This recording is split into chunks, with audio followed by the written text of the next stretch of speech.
Hey, Peter, you're on mute.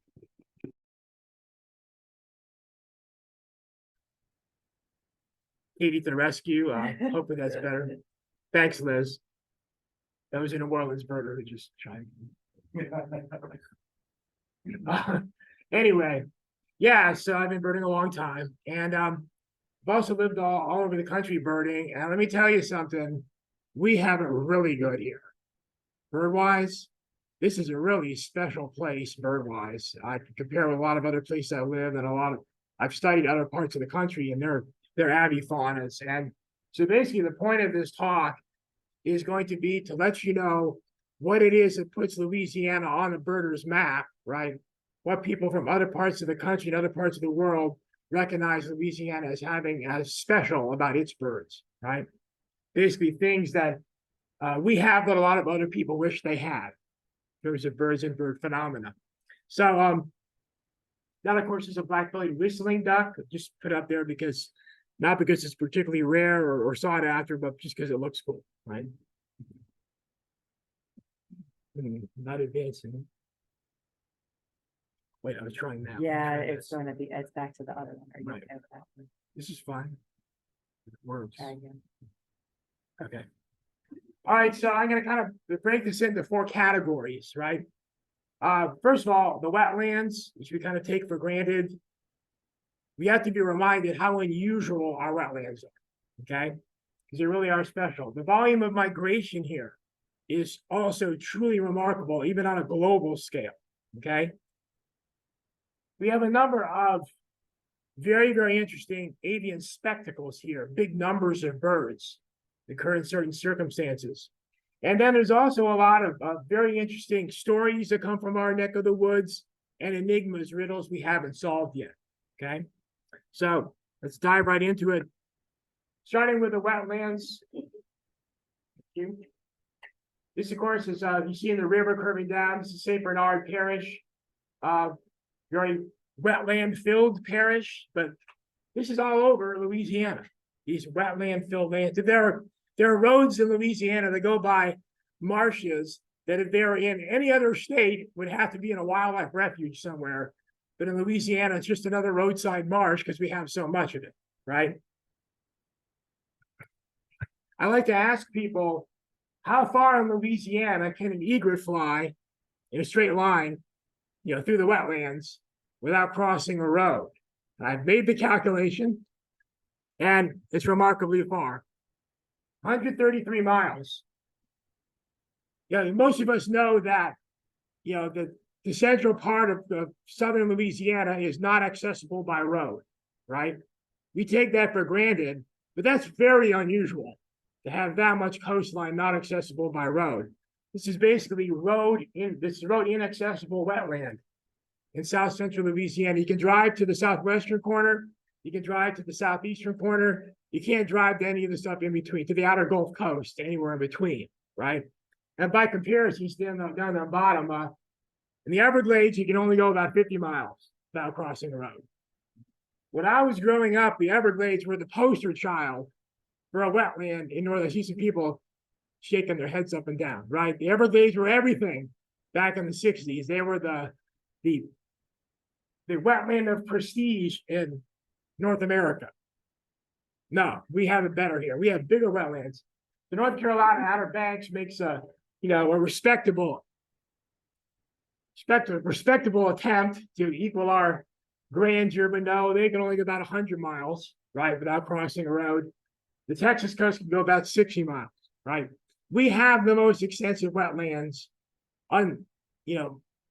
roadless, extensive wetlands, especially in the lower 48. And you might want to say there's more in Alaska because of the wet tundra, but hey, that's frozen for half a year, right? So we'll discount that. So we have these remarkably extensive wetlands. Now here's some work I did using point counts on the edges of the marsh. I did this when 13 years ago when the Deepwater Horizon oil were starting to come to shore, and I basically did this to get baseline numbers of how the birds might be impacted. I'm not going to go into that tonight, but so I have all this data about how many marsh birds you can expect to detect by sitting 5 minutes on a levee somewhere and just looking out at the marsh. And look at these.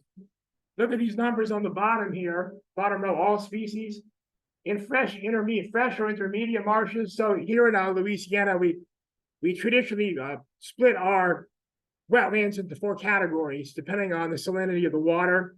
Furthest inland, like maybe a bald cypress swamp, would be, or floatant marsh would be fresh. Then as you get a little more saline is intermediate, a little more saline is brackish, okay? Then all the way by the coast, you have truly saline wetlands. So I just have some birds up at the top there that are characteristic of the fresh wetlands. They peak their abundance there, mottled duck, white ibis, common gallinule. And then the next 3 all peak in the saline, which is why they're in red there, okay? And this is just to show you that marsh is not just the marsh, is not the marsh, is not the marsh. There are different birds in different categories of marsh, right? And the 60-mile gradient of wetland salinity, okay? From say New Orleans down to the open Gulf, it takes you 60 miles to go from fresh to salt in the open Gulf Coast. That's a crazy long distance for any kind of gradient depths of that sort. The entire rest of the East Coast, you've got these barrier islands, which are basically just offshore, East Coast and Gulf Coast. These barrier islands are just offshore and quite close to shore, right? And so you have this quick transition among different marsh types. Here we have this gradual, protracted transition. And look at the numbers on the bottom there. This is just 5 minutes of counting for all species of wetland birds. If you're in the first category, the fresh or intermediate, 5 minutes on a levee, on average, you can see 39 birds. That's a lot of birds to sit in one place for 5 minutes, right? Brackish, 31.5. Saline, even higher, 44.8 birds. These are wetland birds flying around in front of you, calling out of the marsh or whatever, right? Wetlands are very bird-rich environments. In fact, wetlands are some of the most biologically productive environments on the planet. Among terrestrial, meaning non-oceanic environments, the tropical rainforests are at the top, and the wetlands are right there, barely underneath, right? So they're very, very biologically productive. And we have the biggest area of this stuff in the lower 48 states, okay? So we're like a heavyweight among heavyweights when it comes to our coastal ecology, right? And some, ideas about what this involves. Here's a rookery of wading birds. These are scattered on little islands all out through the marsh, fresh to saline. This one is actually in the city limits of New Orleans, and you see white ibis mainly here, some snowy egrets, some great egrets. This particular rookery actually has 9 species in it of water birds. Yellow-crowned night herons, another example of what some of these wetland birds I'm talking about. These actually nest in urban areas in Louisiana, in oak trees, in people's backyards and over streets. Okay, now I got to get on my soapbox here for a second. This bird in all your books is called the tricolored heron. It should not be. Up until the 1980s, it was called the Louisiana heron in every bird book.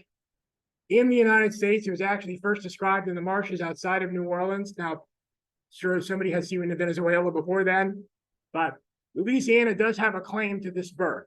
We're probably the state where it is the most abundant in the country, right?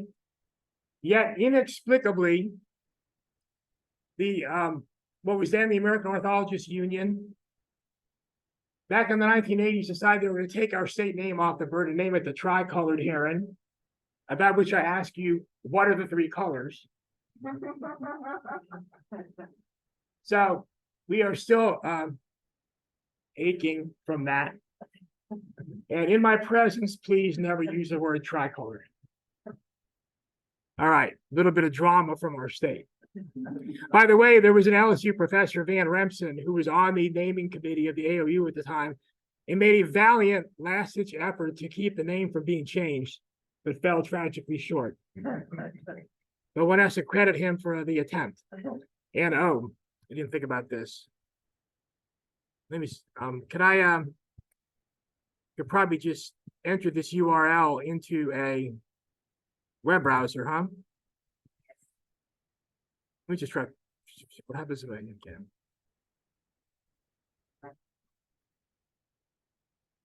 can? Let's just skip it. maybe I could try it again later. But what this is a really cool scan done by Van, who tried to save the bird's name of the. I can take this off. I'm getting kind of passionate here. This is a great scan that Van did of the South Farm wetlands in the Chapalaya Basin, where he scanned through this immense flock of egrets and spoonbills and storks, all crowded together in a wetland. And I can show it to somebody on my computer later if you want, or whatever. Keep in mind also that rice fields are wetlands, and they're kind of special in their own right.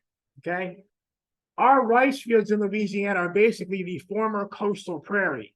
So they have this interesting history to them. Rice fields, of course, basically start on the other side of the Atchafalaya River, like between here and Lafayette, and which is between here and Lafayette, and then they go west to the Texas border, and of course they spill over into Texas as well and go a little further up toward Alexandria. But we used to have whooping cranes, which we're now reintroducing into that area. We used to have prairie chickens, the Atwater's prairie chicken. We used to have bison, of course. There were bison actually all the way down to near the mouth of the river, right? And red wolves, right?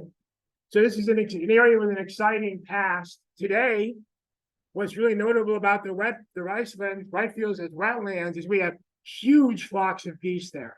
Okay, that's a reason to go there in the wintertime, just to go around to see flocks of geese, and how it's a very impressive sight. Thousands and thousands and thousands of geese, right?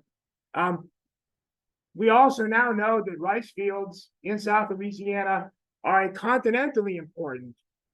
So they are a continentally important wintering ground for geese, right? Snow geese and white-fronted geese, especially. But they're also continentally important for spring and winter shorebird numbers. So the rice country of Louisiana is a special subcategory of wetland we have here. Of course, it's intensively managed. They alternate rice and crawfish, right? And we have a Yellow Rails and Rice Festival now, which I don't even happen from the screen every November. A couple of Baton Rougers, Steve Cardiff and Donna Didman, have organized this. It's been going on for years. You can ride so this little yellow bird, mouse-like bird, a type of rail called the yellow rail, which is basically extremely hard to see anywhere because it is so secretive. It's been figured out for several decades now that if you watch a combine harvesting a rice paddy, the yellow rails are out there in that rice during the harvesting during November. And if you watch, you can see them flee in front of the combine, right? So now there's a festival celebrating both the rice culture, agrarian culture, raising the rice, and also the rails that are out there in the rice, including the yellow rails, right? So that really is something that puts our rice area on the continental knowledge base of what's special about Louisiana. Okay, that it's a unique thing to Louisiana.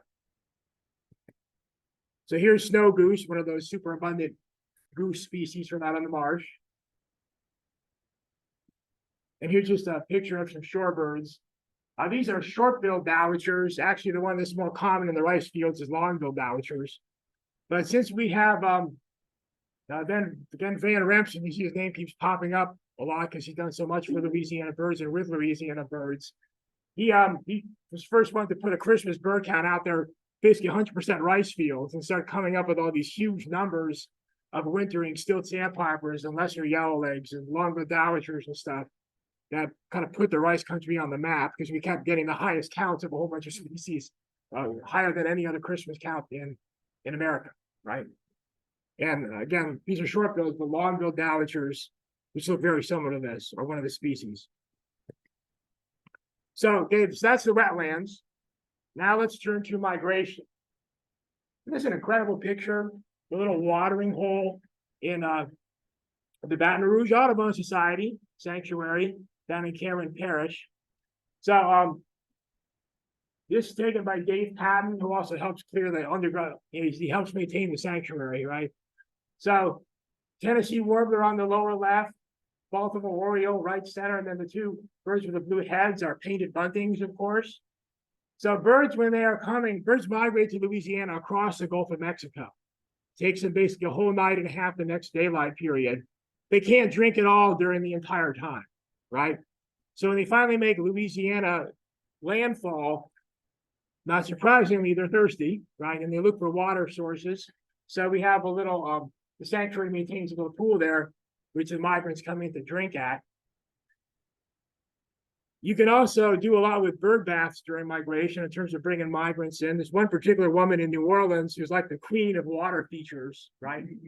And this is her backyard. And you can count in the top bath there, 4 Tennessee warblers. And if you look in the very middle, a northern parula. And then if you look down at the bottom of the bath, she's got 3 more Tennessee warblers. So she's got 8 warblers of 2 species in her bird bath in her backyard. This is an urban backyard, right? Not far from the river batcher, but still. By the way, this is if you have any bird baths, this is a clue for something that's very important, and that is have running water. Okay, have water moving for your bird bath. So migration, visible on the immediate coast, probably the very best way to do it. Okay, for you from here from Baton Rouge, you can either go to Grand Isle, you can go down to Cameron Parish, right to the Baton Rouge Audubon Sanctuary down there. Okay, and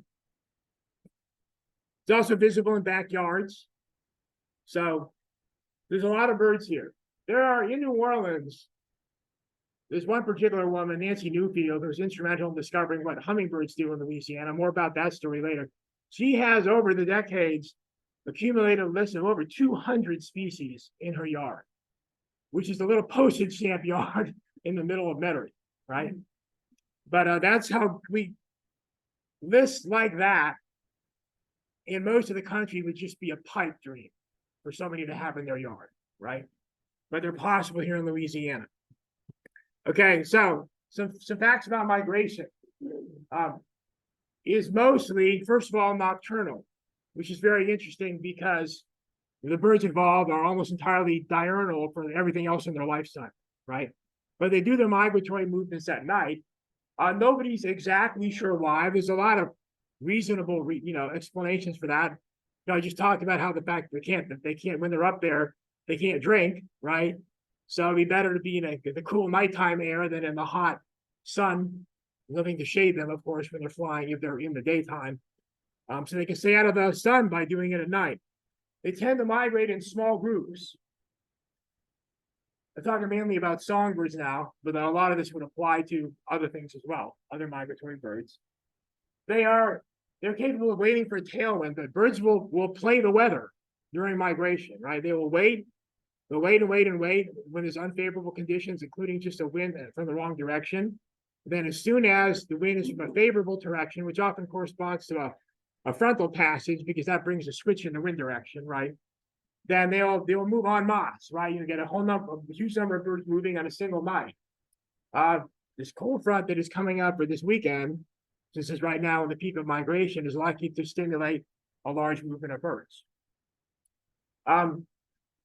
They fly typically 2,000 to 5,000 feet up, so it's quite a ways overhead.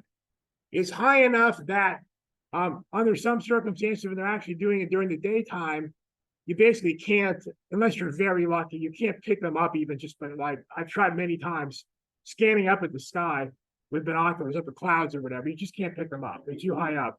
You can see them on radar, however, okay? Which of course is just a recent thing with the internet that we've had access to, weather radar. You specifically have to look for sites where the bird echoes have not been filtered out, which is what happens before they get put on the news, right? More about that later. So birds actually fly overhead quite high up, quite high up. You nevertheless, when they're migrating at night, when there's a movement happening, you can often hear them calling overhead, okay? Some birders who came down to New Orleans last weekend, so just 4 days ago, whatever, to go birding on Saturday, reported, I'm hearing this secondhand through somebody, that there was a huge volume of thrushes calling overhead early Saturday morning when they went to head down to New Orleans, right? So it can be spectacular when there's a lot of birds going overhead calling, even though they're high up. On really good nights, you can be more than one call note per second, right? So it reaches like a cacophony of bird calls up in the air. They're kind of subtle. You might not even, if you didn't think to listen for them, you might not notice them. But once you key into them, it's pretty amazing what they reveal about what's going overhead. You also can see silhouettes of birds when they pass between you and the moon, okay? Just look up with binoculars and you'll see a little sip. It takes like 1 second for the bird to go across the face of the moon. That's actually how they studied migration before the age of radar.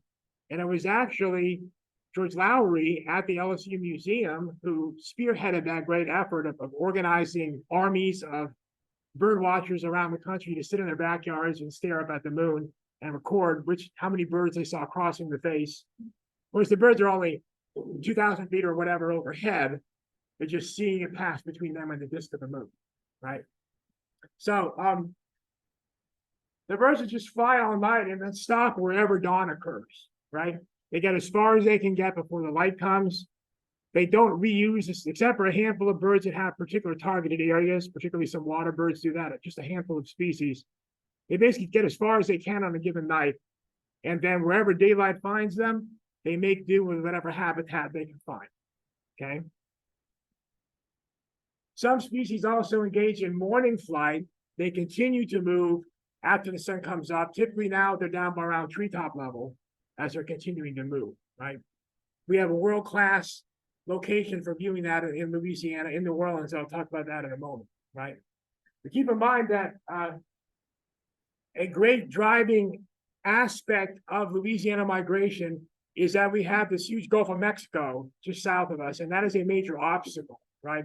It is the one marathon flight the birds have to make between passing from North America and Latin America is the Gulf of Mexico, and we're right on the edge of it, right? So that puts us in a very interesting position, as we'll see. There are two types of migration. This is really kind of an artificial distinction, but people do make this distinction as kind of an organizing effort for talking about migration.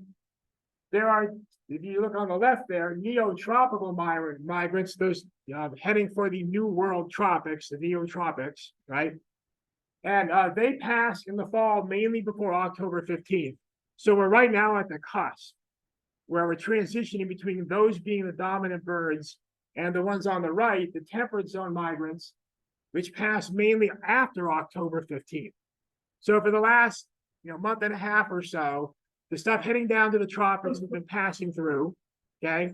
Now we're having some overlap with the bird species that are coming down just to winter in Louisiana. And from this point forward, they will gain in dominance, right? And become the dominant group of migrants coming in. In spring, there's kind of a reverse of that. They stop moving northward. Then it's the temperate zone migrants that are moving first. And for us, it's mainly a matter of them just departing, right? It's not as dramatic as when they arrive in the fall when we have big waves of them. In spring, the temperate zone migrants, the ones that have wintered here, just kind of disappear from the woods or wherever they were. That typically happens before April 1st. Most of the wintering birds here are gone before April 1st, okay? And then it's when we get the neotropical migrants coming in, mainly after April 1st. So it's not an even spread of species with all different destinations all going at one time. There's a splitting up in time where the tropical wintering birds typically are focused on a different part of the fall and spring than the local winterers are. Here's just some examples of temperate zone migrants. This is now a local official wildlife service employee, Chris LaRouge. I used to run nets in City Park in New Orleans, and here's poor Chris holding a sharp-shinned hawk, which we caught in one of the nets. Temperate zone migrant, right? It winters in South Louisiana and nests up in Canada. Here's a common grackle, another temperate zone migrant. This one I abandoned in my backyard. You see the little aluminum ring around the right-hand leg there. It, of course, has a distinctive number on it, a unique number on it, so the Fish and Wildlife Service can track it. This bird was indeed reported to me by the Fish and Wildlife Service as having been recaptured 4 years after this. So again, I caught it in my backyard in New Orleans. And then they reported to me that 4 years later that it had been found on the north shore of Lake Erie, 1,028 miles away. And 4 years, which is pretty elderly for a bird of that type, right? So a songbird. So, and presumably, given 4 years, it had probably done this 4 times, right? So a temperate zone migrant wintering in Louisiana, spending the summer up in Canada.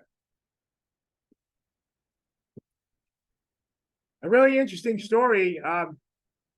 a kind of a nationwide story, but Louisiana has relevance.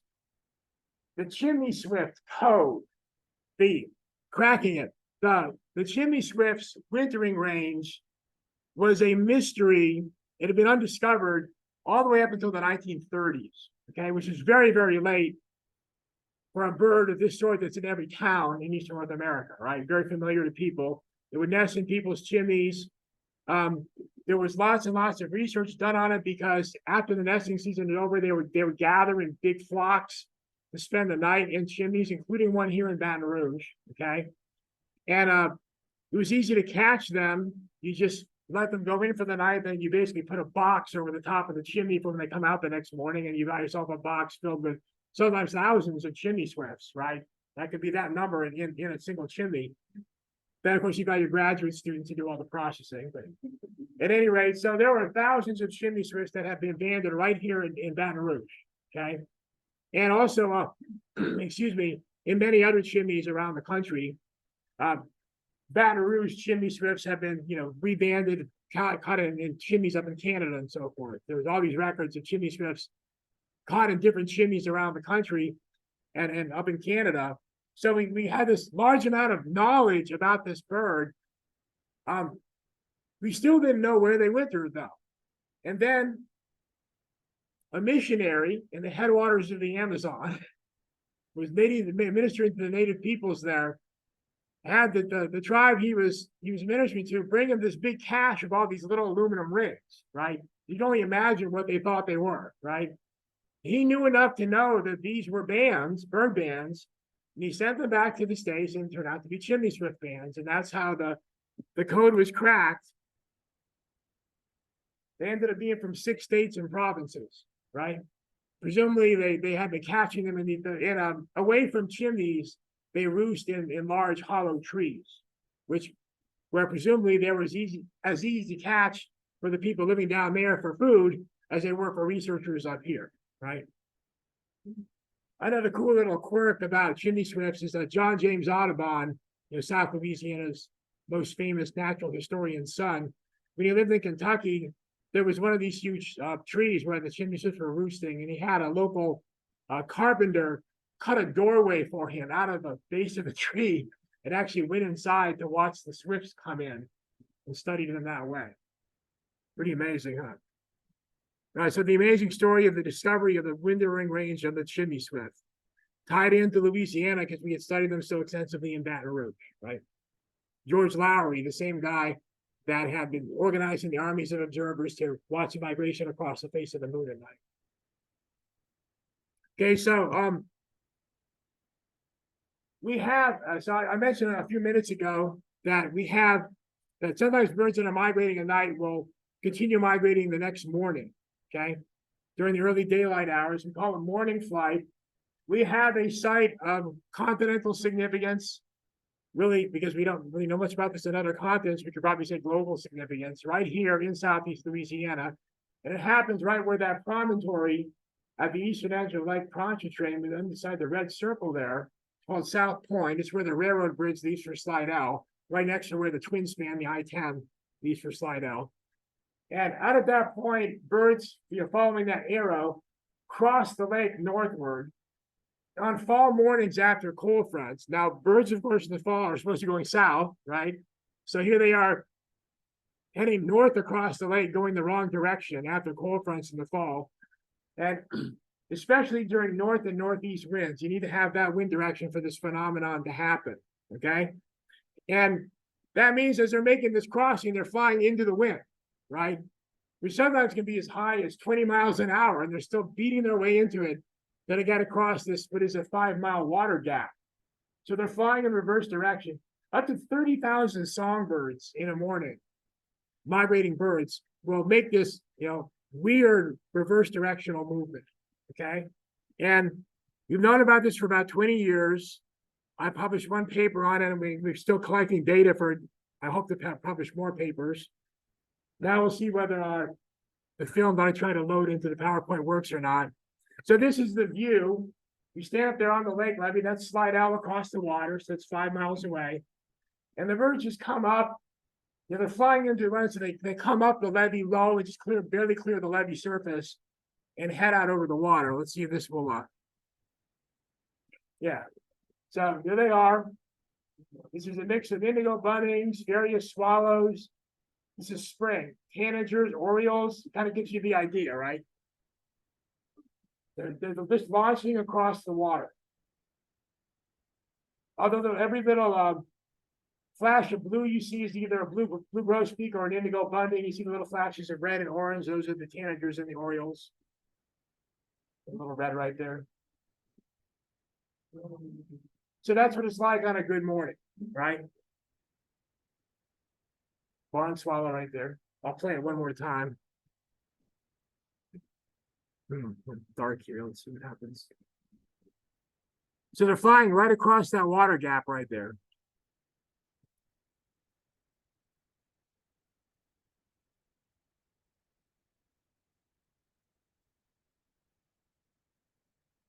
And on a day like this, I was the only one out there this morning, right?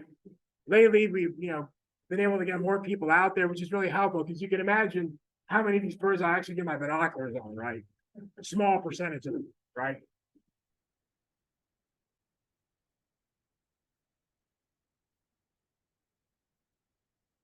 This is 2020 when this particular flight was observed.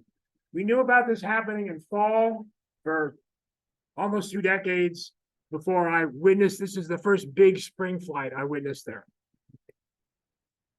Okay, so here are the peak counts we've had of different bird species here crossing the lake. And the hourly peak on the left, I'll direct your attention. I think more relevant probably is the daily peak, meaning so flights here only last for maybe 2 or 2.5 hours. So when the Eastern Kingbird on top there, the 35,000 seen up September 5th, 2003, was by a student of mine, and that was 2.5 hours in which the 35,000 kingbirds passed. I missed that flight, even though my student called me up. I'm still beating my head against the wall, wondering why. I was in my office at UNO at the time, literally 20-minute drive away. But for some reason, I felt like I needed to tend to my responsibilities at the university. Look, that was 2003. For 20 years, I have waited for another 30,000 kingbird flight. They always peak in Labor Day, about right around Labor Day, see September 5th, right? We had only discovered this the previous November, okay? So we hadn't even known about it for a year yet, right? And well, instead of getting riled, I'm not thinking anymore about that. I've been waiting for 20 years for that to happen again. I've had some other really big days, but I haven't been able to. So this student is now probably the person on the world who's seen the most Eastern kingbirds in a day, right? And I sat at my desk. Anyway, American robin, 20,000 in a morning. Cedar waxwing, 7,000, right? Yellow warbler, 2,000. I bet we can get higher than 2,000, right? Problem with yellow warbler is they migrate through like August, the first half of September. And like Eastern kingbirds, it's really hard to get north winds then, right? North winds are usually created by frontal passages, and there's so few frontal passages that early in the season that it's hard to get good conditions that are in sync with the peak passage of yellow warbler and Eastern kingbird. That great Eastern kingbird flight was actually created, the north and northeast winds were created by a tropical system that was off Tampa, and the winds wrapping around it created a north wind in southeast Louisiana. So of course I've had my eye open for that same synoptic circumstance to pop up, right? Yellow-rumped warbler, this is just 3 years ago. I had a count of, that was me by myself on the levee that morning, 18,570 yellow-rumped warblers passing in 2 or 3 hours. American red star, 900. Indigo bunting, 5,625 in the morning. And then blue grosbeak, 3,330. That was me. And I do think that is probably the highest blue grosbeak count anywhere on the planet in the morning, right? Probably. I haven't done completed research on it yet, but The signature species for South Point. So the other really well documented and studied morning flight locations on the continent, there aren't very many of them. Cape May, New Jersey, and Veracruz, Mexico, right? For some weird reason, neither one of them gets big numbers of indigo buntings, right? So because of our kind of being the only place that gets big indigo bunting counts, we might consider that the signature species for South Point, right? And right about now is when indigo bunting peaks, maybe this weekend, right, with this front. All right. We have some cool high-tech tracking of migration going on here in Louisiana. This is Jennifer Colson, the president of the Orleans Audubon Society. Okay, she has been tracking swallowtail kites by cell phone tower and by satellite for years. Tracks them down to South America. Some really interesting data. She's had individual swallowtail kites that have 1 year gone down through Florida, another year gone down through Mexico, Texas and Mexico, and another year gone straight across the Gulf.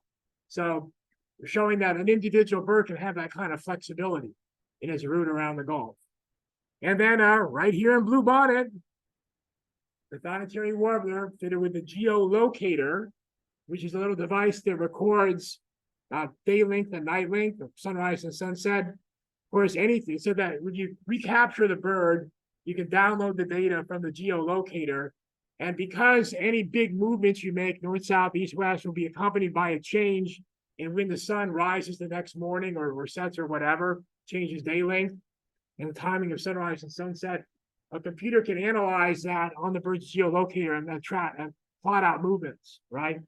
So this one banded right here in Blue Bonnet and fitted with a geolocator by the Audubon Society, right? You can see that it was banded in the summer. Then it went, the dashed line is its first movement, and went a little bit west to near the Texas border, then straight down across the Gulf to Mexico, just west of the Yucatan, then back up to the northern edge of Mexico, and weirdly all the way over to Cuba, and then Jamaica, and then down to the northern edge of Colombia, the northwestern corner of Colombia by Panama, where it spent the winter, and then back up through Panama to Honduras to the Yucatan, and then going across the Gulf again, right? Back up to our area. So we got some pretty sophisticated study of migration going on now, yeah? But it's interesting if you look at the history of all this, because good old J.J. Audubon, right? He recognized it. So you back up a little bit. Trans-Gulf migration going straight across the Gulf is one of three strategies. They can either go circumgulf through Florida, circumgulf through Texas, or they can go straight across, right? So trans-Gulf, which is what we get mainly here in southeastern Louisiana, I should say, is dominant in the New Orleans area, dominant in the Baton Rouge area. And even though it was hotly debated as to whether birds flew across the Gulf of Mexico up into the 1950s, if not later, John James Audubon actually had that figured out. He had already concluded that that happened based on what he saw on the Louisiana coast, over 100 years earlier, right? Kind of interesting. So those are the three routes. You can see that if you go east through Florida, that doesn't necessarily commit you to going to the Caribbean for wintering grounds. You could just go west through western Cuba, and suddenly you're back in Mexico, right? So birds going through Florida aren't necessarily headed for the Caribbean. They might be headed back west into Mexico again. A quirky little thing from Audubon's diary. Audubon, you may or not be familiar with the French market in New Orleans. Today is kind of a tourist trap, little stalls down there by the river. That has been a trading post since the earliest days of the city. Native Americans and people, European immigrants hunting and fishing in the marsh or farming. John James Audubon, because he basically had to do his paintings from specimens that he had shot, right? Or have been shot by somebody else. He used to frequent that market looking for specimens all the time. And one of the quirky things in his diary is that he says that barred owls were all the rage for people to buy in that market. And he specifically says in his diary that it was for people to put in their gumbo. If you can imagine. Barred owl gumbo. Somebody says tastes like chicken, I'm gonna scream. All right. This spring trans-Gulf migration, birds depart the Yucatan at nightfall, maybe from other places further away, like Nicaragua, so we don't really know, or Honduras, we don't really know. But dawn catches them over the Gulf. It's very unusual for them to be able to get across the Gulf of Mexico before sunrise, right? So these birds, which normally would land as soon as the sun comes up, when they're going across the Gulf of Mexico, again, they're one marathon flight during spring migration or fall migration, but now we're talking about spring. It catches them over the Gulf. They're not even typically within sight of Louisiana's land coast yet, right? So they have to fly through the early morning, off until about early afternoon. And then amazingly, you think they collapse exhausted on the first barrier island, but they don't. They continue inland, right over the coastal marshes. Typically, if there's good weather, right over New Orleans, right over Baton Rouge, right? And then they disperse in the woodlands further north. It's turning out that the bird experience with exhaustion is not much like the human experience with exhaustion, right? They can just go and go and go and go and go. We now know there's birds from Alaska, bar-tailed godwits, that basically fly for a week and a half, nonstop over the ocean, all the way to areas around Australia, Tasmania, New Zealand, and so forth, right? And thousands of miles without seeming to suffer the same exhaustion that we would expect them to. They do crazy things like sleeping on the wing by letting one half of the brain sleep while the other one's awake and then switching it, right? For seconds at a time. The whole idea of sleep, the processing of sleep is different than ours, right? We're recently discovering. So they don't make the first available landfall normally. However, we have this thing called the fallout. And this, may be the single thing that puts Louisiana on the birding map for people living in other places, okay? What happens is trans-Gulf migrants in spring usually continue inland without stopping, and we call this the coastal hiatus. New Orleans, Baton Rouge are both in the coastal hiatus, the area overflown by migrants. But inclement weather induces them to stop, and that's called the fallout. And then birds rain from the sky, okay? And it causes spectacular coastal migrant concentrations. And that type of experience is basically the driving force of every birder's spring around here, trying to figure out when fallouts are going to occur and, and witness them, okay? When a fallout does occur, there can be a massive number of birds around, okay? As far as, when they're arriving during the course of the day, it's gradual. You see a bunch of radar echoes, typically, just speckling of things as they're coming in. But then when they finally take off, they all go at once. And then they show up very dramatically on radar. Here's the evening liftoff in southeast Louisiana. Everything visible from the Slidell radar, right? On the 28th of April, 2018. The image on the left is 9 p.m. Those are birds lifting off, okay? And that on the right is right around midnight. You can see that blob of, that green blob of birds. It's not a storm, right? That's birds. They're taking off and they're progressing northward. You see the little blue circle in the middle, of course, is right next to the Slidell radar, where the radar beam isn't high enough to hit the birds yet, right? And the radar beam gradually ascends as it goes away from the radar. And it's slicing through birds through that whole green area, right? So again, this is not what you see on the evening news. They filter the bird echoes out on the evening news. But if you go to that website on the bottom there, rap.ucar.edu, then you can watch this yourself on your computer at night, right? So the liftoffs after a fallout are spectacular on radar. Okay, forecasting fallouts. Here's the conventional wisdom.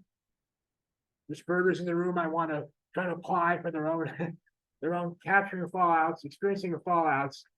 You want a cold front or widespread rain in the spring, because these will produce the inclement weather that'll make the birds stop, okay? The cold front will cause a wind shift, which would make them flying into a headwind after they cross the frontal boundary, because on the north side of a frontal boundary, the wind is typically out of the north, right? So it'll make them have a headwind. Yeah, if there's only scattered thunder showers, they'll just go around them. But if you have a whole lot of rain in the area, that'll force them to stop. So either one of those situations can cause a fallout, but the timing of the weather's arrival is important, okay? You want to arrive, if it arrives before 3 p.m., then at some point it's going to catch the birds, okay? Because the birds won't have passed yet.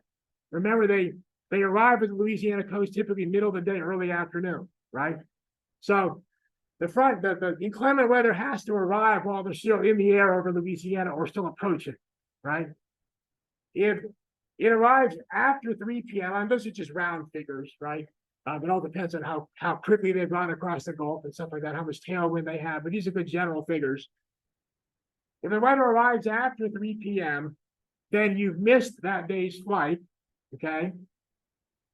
So there's not going to be any grounding then because those birds are already passed. But the birds coming across the Gulf the next day are going to run into that weather, right? And if it's close enough to the Louisiana coast still, then it could still make them be eager to land when they get to Louisiana. They may have run into the weather 200 miles out in the Gulf, right? And be struggling to shore ever since, and then they land the next day. So in either case, you're not going to typically, there are exceptions, you're typically not going to arrive till the afternoon either way, because in either case, it's a flight that will have left the Yucatan and not arrived here until the middle of the day or the afternoon. But basically what it comes down is if the weather's in time to catch them, get out that same day, okay? If the weather's a little delayed, then figure on it happening the next day, right? The same day is the best scenario, though. Okay, it's the best scenario. How long do the birds stay? When there's been a cold front passage, there typically will be north winds persisting the night of the fallout. The birds will not resume migrating into that headwind, typically, right? So you might have actually several days of headwinds that make the birds reluctant to leave. There might be several days of good birding with the fallen out migrant still around, okay? If, however, there's no front, it's all rain induced, then basically what's going to happen is as soon as the rain stops, the birds won't have any kind of a headwind to pin them down, and they'll just take off and migrate again, right? It's a little more complicated than that. Their window of departure seems to be the early evening rather than the late evening. So there has to be good weather to continue migration in the early evening for them to leave. But a fallout can last, the good birding for a fallout can last several days, right? And it basically depends upon whether the birds have a good opportunity to leave or not. If they're pinned here because there's never a good opportunity to leave, then you can enjoy the fruits of that fallout for several days, okay? So that's migration, that along with the wetlands, which are special in Louisiana, our volume of migration and our access to coastal fallouts, again, the envy of birders around the country, are another thing that's special about birding in Louisiana, okay? Now we go on to avian spectacles. We have some notable ones here. How important is it that I end at 8? Okay.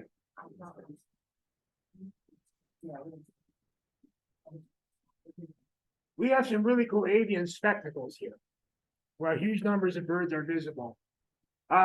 We have some purple martin roosts that are spectacular. Now, this particular one is at the south end of the Lake Pontchartrain Causeway by Metairie, okay? And these are the birds coming up to roost on the edge of the bridge.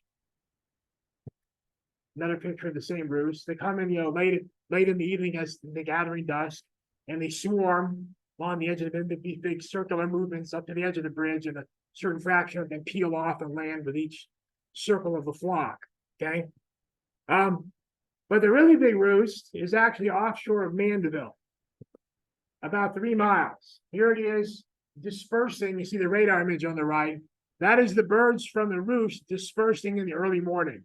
It actually makes an expanding donut ring on the radar. And again, that's at that same website, rip.ucar.edu. And there I am at the bottom, foolishly kayaking out in the setting sun to count the birds underneath the causeway. At the behest of the Women's Audubon Society and the Purple Martin Conservation Association. There I was, just my little headlamp on my head there, in the dark, speedboats on every side of me. It was really stupid, but I zigzagged underneath the causeway. I thought they'd be the Martin Roost. I mean, that looks like it's kind of close to shore, right? I thought it'd be right close to shore. Turned out to be 3 miles out. So I had to paddle in the dark 3 miles out before I ran into the birds. Actually, as I was heading out there, all the martins swarming by me on either side at water level, basically unconcerned about me. It was one of the peak birding experiences of my life, right? But at any rate, zigzagging back and forth, I estimated during the area that I had covered 125,000 purple martins underneath the bridge, right? Then I chickened out and came back, right? The next week or so, somebody brought me out there in a boat during the daytime, and we found that the area that had whitewashed underneath the bridge was twice the area that I had covered in the kayak. So I think a better estimate is probably 250,000 purple martins, or what you're seeing in that radar echo right? So a huge spectacle, and there are roosts of that sort other places as well. I'm sure in Louisiana, other places at times as well, because they happen throughout the Southeast. We have even bigger roosts of another swallow type bird, though. Purple martins are a type of swallow. Tree swallows in the sugarcane. Okay, in November they arrive in the middle of October, and they'll be in the sugarcane roosting until they cut the sugarcane down. In the river parishes, typically, is where it's the best. Where the roosts are vary from year to year. You can see this particular image, which is, I think, 5 years ago. Here's one roost dispersing in the early morning. Here's another one. And here's a third one that is kind of hidden by that second. Okay. So these are 3 different purple martin roosts in the cane. We never know exactly where they're going to be. They have to be sleuthed out every year. So, if you want to see one of these roosts, you have to either hope somebody else has sleuthed out the location, hope it's in a cane field that's visible from the river levee, or where somebody has sweet-talked the farmer into letting you go out and look at it, right? A traditional place has been Vacherie, Louisiana. So that'd be a good place to start. But you can always look for the radar and try to pin down where a roost might be by looking at the radar to direct your search. Okay. This has been publicized by Wildlife and Fisheries at certain times, magazine articles and stuff. It's really, really hard to get an estimate of these birds. They literally come in at dusk and they blacken the sky, right? Some people have thrown up the number of 1 million. Who really knows, right? A really cool thing about them is that the way they enter the cane from that cloud of tree swallows is the birds actually form a funnel-like structure, which looks like a tornado funnel, but it's made of birds, right? And it extends down into the cane, and the whole cloud of swallows kind of drains through that little funnel while it snakes back and forth across the top of the cane. We call them swallow tornadoes because of how much it looks like a funnel cloud, right? So this is one of the great wildlife spectacles of Louisiana. It's the tree swallow roosts. They're pretty much confined to the month of November, because by the end of November, the cane's all been cut, and they go out to roost in the marsh in areas that are not road accessible, right? Another great spectacle of Louisiana is our coastal seabird colonies. Unfortunately, only accessible by boat. But if you ever get a chance, the numbers of seabirds nesting on our coastal islands, especially the chandelures, right? Eastern St. Bernard Parish is magnificent. Here's a flock of terns. Closest bird on the left, there's a Caspian tern, still by the black underwing tips. And here's some local birders out scoping one of the islands. Stephen Lifton, David Muth, and Dan Pernington. And this picture was taken this summer. It's a black skimmer nest on Chandelure Island. I got to go out a couple of times this summer. So, under the right conditions, varies from year to year. Under the right conditions, tens of thousands of terns nesting on these islands. Chandelure Island that I went to this summer, It's mainly covered by shrubs, and every 5 paces, another laughing gull would burst out from underneath the shrub, and I'm looking to be another nest of eggs. Shrub after shrub after shrub, all across the island. So our coastal seabird colonies are another dramatic spectacle. Okay. Now some stories and enigmas. Right. Katrina provided some. Katrina, of course, was 2005. I had some data from before the storm that I could go out and do bird surveys after and look at the storm impact on them. And 1 month after the storm, the overall bird population of urban New Orleans, based on my survey transacts, had gone down by 2/3. Okay. Across the board, which is a little unusual because normally hurricanes come in and they decimate some bird species and not others, right? But this is an across the board decimation of bird species. Everything was knocked down by at least half, right? Some by 90%. Squirrels, interestingly, also went down. The birds, this is an interesting comparison because, of course, the birds could conceivably have left, right, rather than dying, but the squirrels couldn't have left. The squirrels had to have gone, right? So the squirrels all died. It's possible the birds all died too.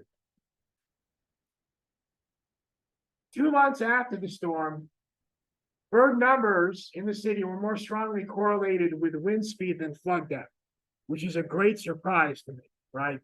I mean, look at the city, but it's easy to kind of assume that tremendous flooding is what's going to have the biggest impact. I mean, there's been other hurricanes studied, right, where there were big winds, probably bigger than were in New Orleans during Katrina, where it's probably only category 2, right? And yet, the bird populations after the storm abundance is more negatively correlated with how strong the winds were than how deep the flooding was. 1 to 3 years following the storm, mockingbird nest success skyrocketed on the UNO campus. Very interesting.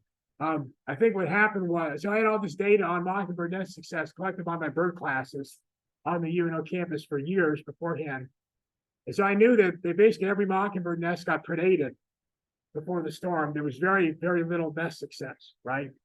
But after the storm, mockingbird nest success skyrocketed. Many of them were putting off 2, 3, even 3 successful broods per summer. Lasted for about 3 years. Completely unexpected. You should think of storms causing decimation, but of course they also decimate the nest predators, just like they decimate the nesters. So I think these mockingbirds were released from nest predation for this window of about 3 years until the predators came back.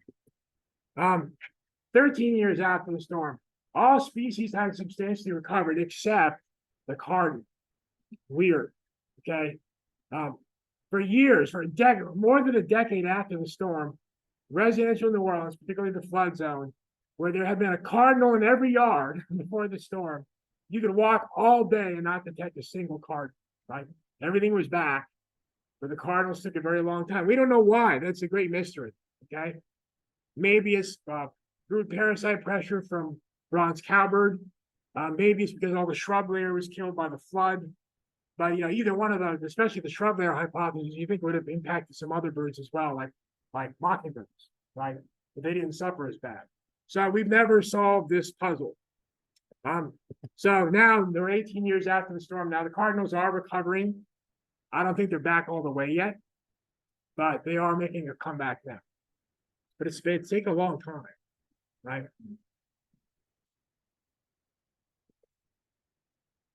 Some of the more interesting mysteries about Louisiana, we have some inexplicable vagrants. Now, vagrants are birds that have wandered out of range.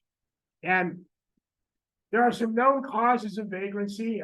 Birds that wander out of range are very popular among birders, right? Birders often go chasing them, looking for them. Often the driving force that brings birders into the field is looking for the unusual, right? We know that they suffer a certain number of internal navigational errors.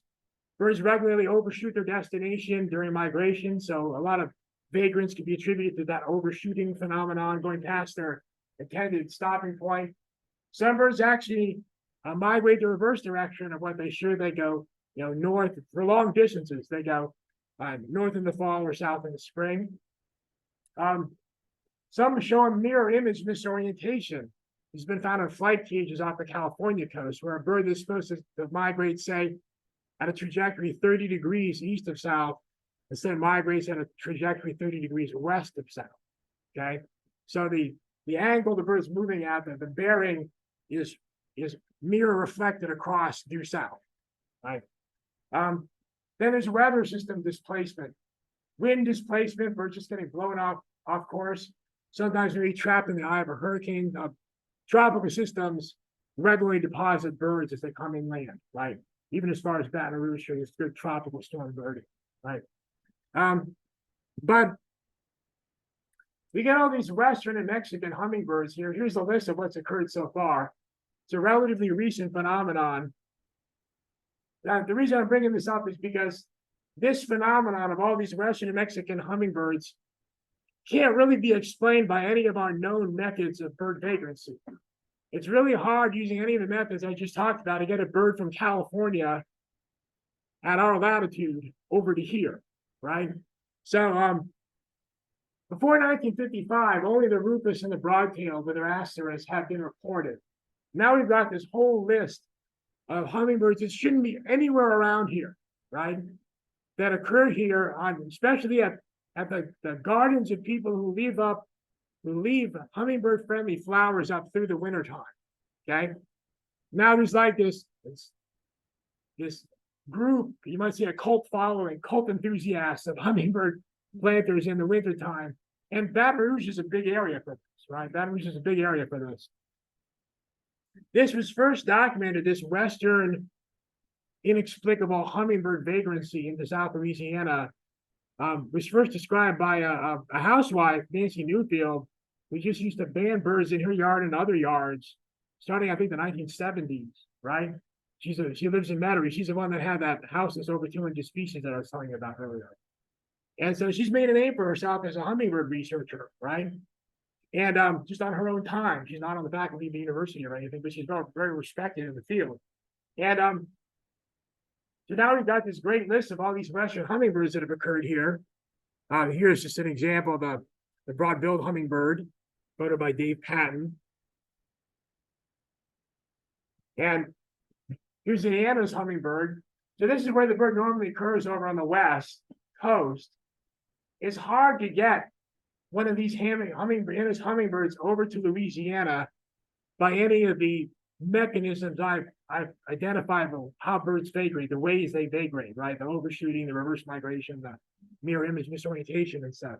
So it's a really weird phenomenon. People debated what route these birds were taking to get here for many years. And they go down into the wintering grounds in Mexico and then for some reason migrate up to Louisiana after doing that, or they make a straight shot, or nobody really knows, right?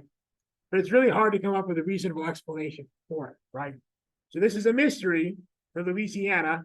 Since it was first documented here in southeast Louisiana, it is spread all over eastern North America now. Now other birders are like, wow, maybe if I leave some winter hummingbird flowers up in my house in Tuscaloosa, or even further northeast for that, maybe I'll get some hummingbirds, and sure enough, it's been happening, right? But it's still more abundant here than it is elsewhere. We got more of these birds here. Another enigma, the brown booby invasion. These are these tropical seabirds that were nearly unheard of in Louisiana water, just a handful of records before 2010. But then all of a sudden, people started seeing them here and there at Lake Pontchartrain. From shore, going across the causeway, one would pop up when you're driving. So what is, this is an oceanic bird that normally you can't even see from shore, even within its range. You have to go out in a boat to see it, right? And what are they doing in Lake Pontchartrain of all places? Not even the open ocean, right? Never mind that it's so rare, even in the open ocean in Louisiana waters. And I finally talked to birder Stephen Lipton. I showed him a picture of him earlier. Who has a boat that cruise up and down the west and east sides of the causeway to see if we can get better details of what was going on. And lo and behold, there was a roost of 20 brown boobies. See there on the bottom, sitting on the ends of the braces underneath the, I don't know the technical word for these cross pieces underneath the bridge. The boobies at mile marker 16.3, which is 8 miles off of Mandeville, right? 16 miles off of Metairie. They're gathering on the ends of these posts where people driving by could barely not see them, right? It was only when one would jump up or somebody was driving past that people had records. So we had 20, and then people started taking more boats out, and they got up to a high count of 37 of these boobies on the sides of the causeway. I see there on the very bottom. There had only been 8 records before 2013 in the entire state, right? So then a freeze wiped them out, right? You still see them, they're tropical birds. You still see them occasionally on Lake Pontchartrain and elsewhere. This is actually just the hub of a bigger phenomenon, whereas brown boobies are now, we can see them all, birders are finding them all the way up to Atlantic Canada, in the Atlantic Ocean, right? Birders have seen them over the rice country. Birders have seen them in many inland lakes, right? So this ended up being a larger scale phenomenon, but nowhere else, to my knowledge, has anybody reported a big roost of them like this, right? So that was very strange. Right here in Baton Rouge, there's this very strange phenomenon with this bird called the Vox's swift, the Western North American equivalent of the chimney swift. This bird is essentially unknown anywhere in Eastern North America. There's just a handful of places where it has occurred in Eastern North America, and not in any kind of regular way.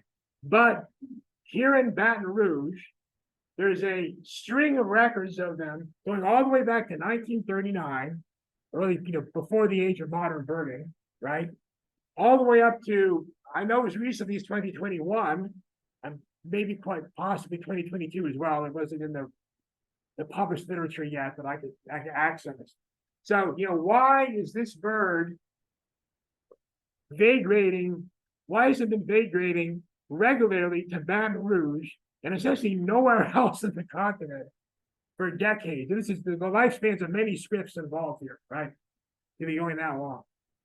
Nobody has any plausible explanation for what would be special about Baton Rouge, Louisiana, that it would have this monopoly on wandering Vox's swifts, right?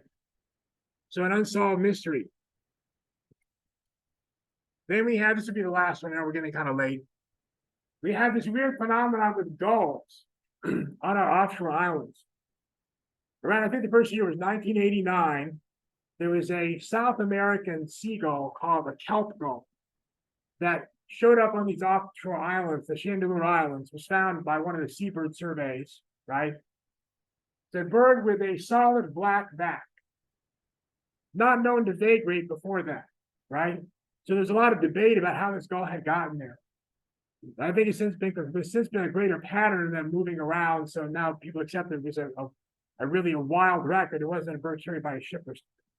But at any rate, it found to nest with some herring gulls, which normally would leave for the summer to go up to the northern United States and Canada. But some of them hung around down here at their normal winter range into the summer and bred with the South American gull, right? So for the last 30 years, we have had the offspring of these two birds that neither one of them should have been there that summer, right? And you got a gull that's got a solid black back with one that's got a pearly gray back, the herring gull, and of course their young have an intermediate shade of black, right? And this picture was taken just this summer on Chandeleur Island. This is one of the offspring of that crazy mixed mating that occurred decades ago, and probably not in the last 25 years. We're probably just seeing the progeny of, who knows who is nesting with who at this point, right? But you can clearly see both the herring gull genes and the kelp gull genes in this bird, because it's an intermediate shade of gray for the back instead of black or pearly, right? All right, there are other mysteries and enigmas I could talk about, but about the end of my time here, I think. So, I can take questions. Yes. Also, a few minutes for questions. So. I didn't see any. Okay, Okay, I'm curious for the super high species counts, yeah. what your counts are. So when it's a really, she's asking about South Point and how can you count, like the 18,000 yellow rumped warblers.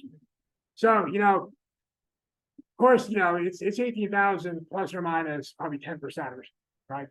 But when it's a really, really busy day, worst case scenario, I'm by myself, right? What I have to do, and the very busiest days, I've had to look one direction, count all the birds, in a certain time period passing by me in one field of view, okay? Write that down, turn the other direction, make an estimate of the birds. Of course, I'm counting them by tens or 20s, right, as they go by. Make an estimate that direction. Then so what I'm doing is I'm estimating rates of passage, right?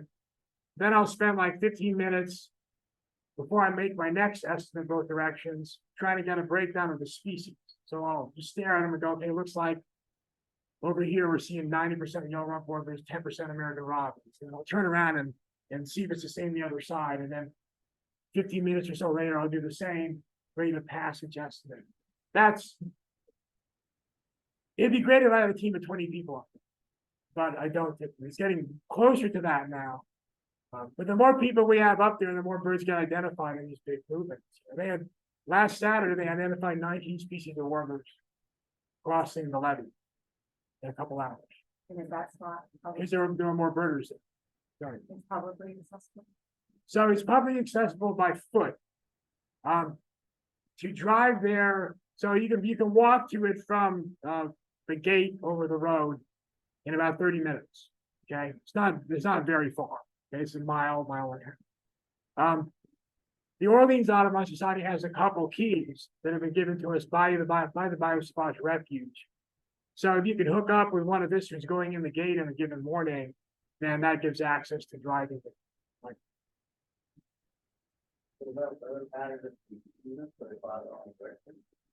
My best take on it is that these birds are acting as if they perceive that they've been wind drifted off their intended destination. Okay, so dawn comes, the birds are either over the marsh or they're over the city. In either case, it's not probably not a habitat they're used to, right? So they figure that they're in the wrong place, and a logical response to that would be to assume they've been wind drifted off to their intended destination or intended course. So they head back into the wind, right? And that if a bird, I'll show you the flight lines in that image again.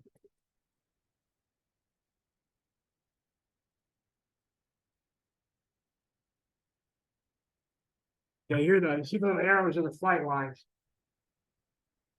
If we look at the south shore of Lake Pontchartrain there, if birds are flying north or northeastish, they run into that kind of southeastern quadrant of the lake, and the shoreline funnels them. If they're reluctant to cross the water, which they seem to be over the wide part of the lake, they get funneled by the shoreline up to that point where the red circle is, right?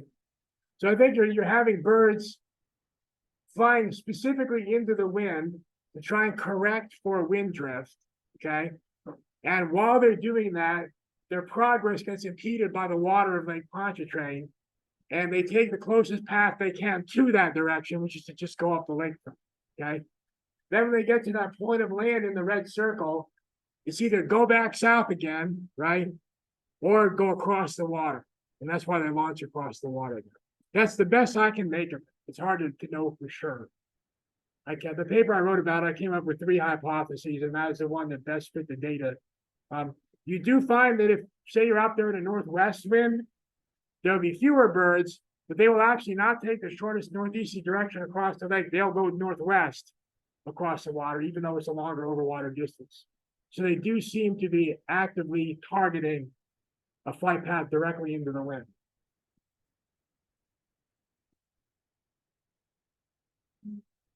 Any other questions? Well, it's been Thank you very my much. pleasure. Good night. All right, I didn't see any more pop up on Zoom. Any questions before we close it out for tonight? Just saying, very informative, and thank you as well. All right, everybody, have a good night.